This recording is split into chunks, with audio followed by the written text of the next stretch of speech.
Grace alikuwa amelala kitandani hospitali akiwa dhaifu sana, mkono wake ukiwa juu ya tumbo lake kwa upole.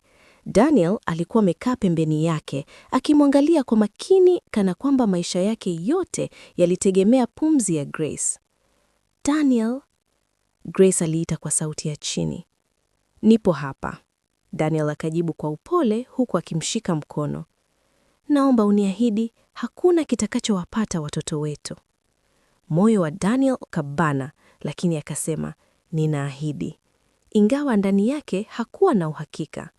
Wakati huo nje ya hospitali, Vanessa alishuka kwenye gari lake akiwa amevaa kwa urembo mkubwa. Alikuwa ameshika bahasha ya kahawia mkononi. Ndani yake kulikuwa na ukweli mzito ambao ungeweza kubadilisha kila kitu. Alitabasamu kwa baridi, akijiamini. Tuone kama mapenzi yenu yataendelea baada ya hii, alijisemea. Ndani ya chumba cha hospitali, baada ya muuguzi kutoka, mlango ulifunguliwa ghafla. Grace alipoangalia juu, moyo wake uliruka. Vanessa! Daniel alisimama haraka. Unafanya nini hapa? Lakini Vanessa hakumjali. Alimsogelea Grace taratibu. Nimekuja kusaidia, alisema kwa utulivu. Grace hakuelewa. Kusaidia? Vanessa aliweka ile bahasha juu ya kitanda. Fungua.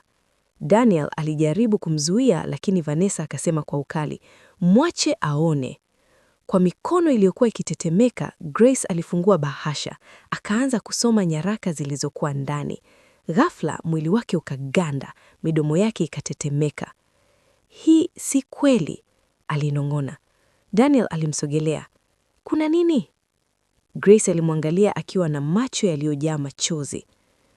Baba yangu hakuwa tu mfanyakazi wa kampuni yenu. Sauti yake ikavunjika. Alishtakiwa kwa kuiba mamilioni ya pesa kutoka kwa familia yenu.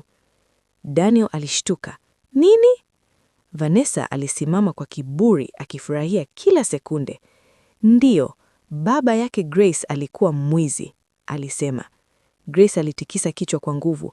Hapana, baba yangu si mwizi. Lakini Vanessa akaendelea, akitoa karatasi nyingine. Kulikuwa na kesi mahakamani, aliaibishwa hadharani na kufukuzwa kazi. Mikono ya Grace ilitetemeka, machozi yakadondoka juu ya karatasi. Sikujua, alisema kwa uchungu. Daniel alisema kwa msisitizo, hii haibadilishi chochote. Lakini Vanessa alicheka kwa dharau. Kweli, basi sikiliza hii.